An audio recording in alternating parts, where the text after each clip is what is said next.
Are you thinking about moving to Indianapolis? Today I'm talking about 5 things I love about Indianapolis and 5 things I don't love about Indianapolis.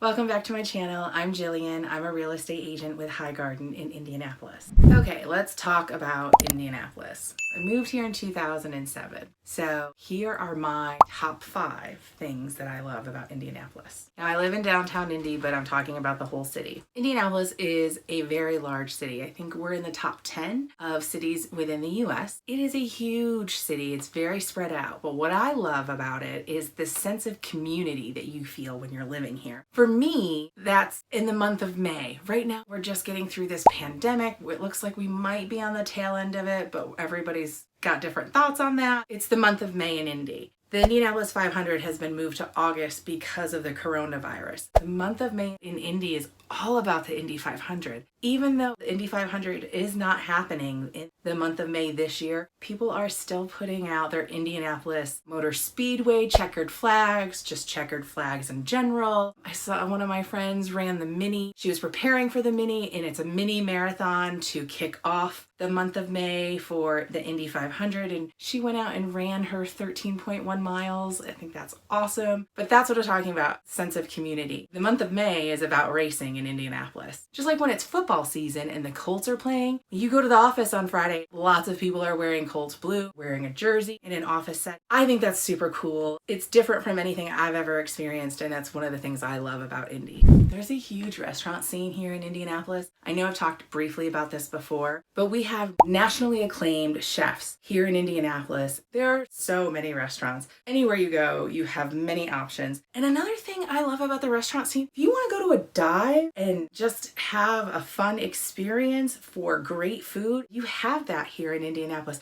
If you want fine dining and you want to take it up a notch, we have that as well. All sorts of ethnicities here. We have so many Mexican restaurants. We even have vegetarian options. There is a restaurant downtown, 3 Carrots, that is vegetarian and has vegan options, which I think is awesome that we are expanding. We have a smoothie restaurant, for goodness sakes. Now it's in the city market, but it's great, and you can go and get an acai bowl or a smoothie. I mean, how fun is that? We have, your Chinese, your Japanese, we have Burmese here. We have Greek food, we have Lebanese, we have Middle Eastern. You name it, you probably can find it here. And we also have a handful of international grocery stores. So if you like to cook like I do, you can find all of those really interesting ingredients that you might not be able to find in your grocery store. Okay, this one's a little interesting, but another thing I love about Indianapolis is the airport. In 2017, Indianapolis got a brand new airport. It is clean, it is efficient. It's about a 20-minute drive from downtown. That's a really quick Uber ride, people. I live downtown, so I always take an Uber when I'm going to the airport because to me it's safer than parking my car at the airport, and it's always cheaper. So the airport is a big plus for Indianapolis. Another thing I love about Indianapolis are the events that we have here. Especially in the summertime, things slow down a little bit in the winter time. Usually December to March is just, there's not a lot going on because it's our winter months and we're getting over the holidays. But we have hosted a Super Bowl in Indianapolis. We've hosted the NCAA Final Four multiple times. I think that's coming back in a couple of years. I know the NBA All-Star Game is going to be here next year in 2021. We also have this really cool gaming convention called Gen Con, and it is huge. That's in August, and that's a 5 nights of gaming that takes up Lucas Oil, the convention center, and various other locations around the city. It is a big event here for us. The Big Ten Championship, we host the football games at Lucas Oil. Think about it. We have Lucas Oil, we have Bankers Life where the Pacers play. Lucas Oil is where the Colts play. We have all of these venues to support all of the events that come to Indianapolis on a regular basis. The art scene here is pretty cool. I like that you can walk around downtown and you will see random murals or different artist installations. It is unique. It adds culture. It adds something